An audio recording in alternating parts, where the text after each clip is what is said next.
Hi friends, welcome back to Kiran fact sports channel. Pro kabaddi season 12 అయితే అతి త్వరలో 29న స్టార్ట్ కాబోతుంది. ఫస్ట్ మ్యాచ్లోనే తెలుగు టైటాన్స్ ఆడబోతుంది తమిళ్ తలైవాస్తోని. ఈ మ్యాచ్ కోసం ఇంట్రెస్ట్గా వెయిట్ చేసేవారంతా వీడియోని గట్టిగా లైక్ చేయండి అండ్ కామెంట్ చేయండి ఎవరి ఆట కోసం మీరు ఇంట్రెస్ట్గా వెయిట్ చేస్తున్నారు. ఇంకా కబడ్డీ అప్డేట్ కోసం అయితే వెంటనే సబ్స్క్రైబ్ చేసుకోండి, ఐపీఎల్ అండ్ కబడ్డీ అప్డేట్ కోసం. సో వీడియోలోకి వెళ్ళినట్లయితే ప్రో కబడ్డీ సీజన్ 12లో ఈసారి చాలా మార్పులు అయితే వచ్చాయి. ఈసారి ఒక టై మ్యాచ్ కూడా మనం చూడం, అంటే ఒకవేళ మ్యాచ్ డ్రా అయినా కూడా టై బ్రేకర్ రూల్ అనేది పెడుతున్నారు. అంటే ఒక 5 రైడర్స్కి ఛాన్స్ ఇస్తారు, ఆ 5 రైడ్స్. సో ఈ 5 రైడ్స్లో ప్రతి రైడ్ కూడా డూ ఆర్ డై రైడ్. ఎవరికి ఎక్కువ పాయింట్లు ఉంటే వాళ్ళు గెలుస్తారు. టోటల్ 7 టీమ్ మెంబర్స్ని వాళ్ళైతే చూస్ చేసుకోవాలి. అందులో 5 రైడింగ్కి వెళ్ళాలి, 5 పాయింట్లు ఉంటాయి. ఖచ్చితంగా దీని ద్వారా అయితే విన్నర్ తెలిసిపోతుంది. ఇక నుంచి టై మ్యాచ్లు అయితే ఉండవు. దీనివల్ల మొత్తం లీగ్ మెయిన్ ఎఫెక్ట్ పడుతుందని చెప్పి టై బ్రేకర్ రూల్ అయితే తెచ్చారు.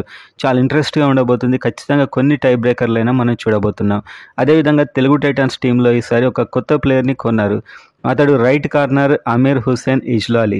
సో ఇతడైతే ఒక పవర్ఫుల్ రైట్ కార్నర్ అండ్ అదేవిధంగా ఒక పవర్ఫుల్ ప్లేయర్. ప్రాక్టీస్లో మనం చూసినా కూడా అండ్ బయట ఇతడి మ్యాచెస్ చూసినా కూడా మనకైతే మహమ్మద్ రజాచి అని గుర్తొస్తున్నాడు. అతడైతే లెఫ్ట్ కార్నర్, ఇతడైతే రైట్ కార్నర్. మొత్తానికైతే ఇరానియన్ ప్లేయర్స్ చాలా స్ట్రాంగ్ ఉంటారు. సో ఒక సూపర్ స్టార్గా నెక్స్ట్ ఎదిగే ప్లేయర్ కూడా అమీర్ హుస్సేన్ కావచ్చు. సో ఇతని ఆట కోసం కూడా నేను ఇంట్రెస్టింగ్ అయితే వెయిట్ చేస్తున్నాను. అండ్ అదేవిధంగా తెలుగు టైటాన్స్ ఈసారి మొత్తం విజయ్ మాలిక్ని నమ్ముకుంది అండ్ భరత్ కూడా అండ్ టోటల్ అందరు ప్లేయర్స్ ఖచ్చితంగా కలిసి కట్టుగా ఆడాల్సి అయితే ఉంటుంది. సో ఓవరాల్గా చూస్తే ఒక స్టార్గా ఇతడైతే మారుతాడా అని కూడా మనకు అనిపిస్తుంది. ఎందుకంటే చాలా దూకుడుగా ఆడతారు ఇరాన్ ప్లేయర్స్ అండ్ అదేవిధంగా అమీర్ హుస్సేన్ ఇజ్లాలి అయితే చాలా స్ట్రాంగ్గా కనిపిస్తున్నాడు. సో మీకు ఎవరు ఫేవరెట్ ఈసారి తెలుగు టైటాన్స్ టీంలో అనేది అయితే కామెంట్ చేయండి. అండ్ తెలుగు టైటాన్స్ టీం ఈసారి ప్రాక్టీస్ అయితే చాలా కఠినమైన ప్రాక్టీస్ అయితే చేశారు.